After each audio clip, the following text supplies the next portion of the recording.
చేసిన ప్రభాస్ ఫ్యాన్స్ వచ్చే గురువారం వరకు వెయిట్ చేస్తే చాలు. కల్కి గ్రాండ్ గా థియేటర్లోకి వచ్చేయనుంది. ఓ రోజు ముందే ఓవర్సీస్ లో ప్రీమియర్ షోస్ పడిపోనున్నాయి. అక్కడి రివ్యూలు కూడా కాస్త ముందే రానున్నాయి. అయినా ఫస్ట్ డే కాదు, వీకెండ్ వరకు ప్రభాస్ సినిమాకు టాక్ తో సంబంధం లేకుండా థియేటర్లకు క్యూ కడతారు జనాలు. ఒకవేళ హిట్ టాక్ వస్తే మాత్రం బాక్స్ ఆఫీస్ దగ్గర వసూళ్ల సునామీ రావడం పక్క. అసలే సమ్మర్ సీజన్ లో పెద్ద సినిమాలు లేక దాహంతో ఉన్నారు ఆడియన్స్. ఇప్పుడు కల్కి వాళ్ళ దాహం తీర్చడానికి రెడీ అవుతోంది. ఇప్పటికే కథ గురించి చెబుతూ వస్తున్నాడు నాగశ్రీ. ఈ సినిమా కోసం 3 కొత్త ప్రపంచాలను సృష్టించామని చెప్పాడు.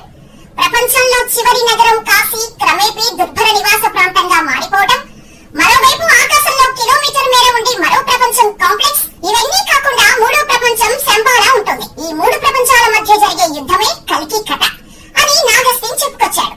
నాకు చెప్పిన దాని ప్రకారం కల్కి మాత్రం మామూలుగా ఉండదని చెప్పాలి. తాను ఊహించినట్టుగా తెరపై చూపించగలిగితే నాకు సక్సెస్ అయినట్టే.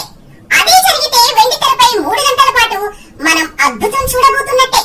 ఎందుకంటే ఈ సినిమా అఫీషియల్ రన్ టైం బయటకు వచ్చేసింది. నిన్నటి వరకు 2 గంటల 55 నిమిషాల రన్ టైం లాక్ అయినట్టుగా వార్తలు రాగా ఇప్పుడు 180.55 నిమిషాల నిడివితో రానున్నట్టు తెలుస్తుంది. అంటే కల్కి రన్ టైం వచ్చేసి 3 గంటల 55 సెకండ్లు అన్నమాట. ఇక ఈ సినిమా యూఏ సర్టిఫికేట్ వచ్చిన సంగతి